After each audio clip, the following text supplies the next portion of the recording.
Hello and welcome to another Craft with Jodie session for Papercraft Digi Studio.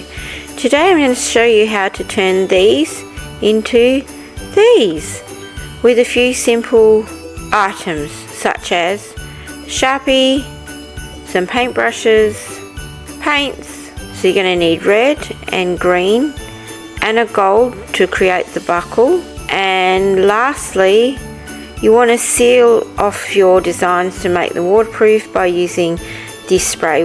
So you take your Sharpie and create your little scalloped edge. As you can see, that's what I'm doing here. Then you're going to grab yourself a paintbrush and some green paint or the red paint depending on what colour shoes you're going to make. These are my elf shoes, so I chose the green for this one. And you're just going to paint all over the shoe, being careful not to get it onto the outside of the shoe, going carefully along the edge and being sure to stay within the scalloped border. So when you're finished you will end up with something like this.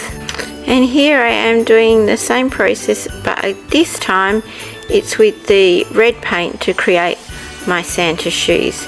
So just being super careful to stay within the scallop line and not getting paint over the edge of the shoe.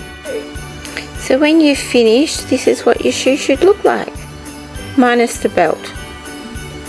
To create the belt, you're just going to use the black Sharpie, create a black line across the front of the shoe, and then paint yourself a gold buckle so that it looks like this. I hope you've enjoyed crafting with me, so be sure to follow along. Happy crafting! Thanks for watching!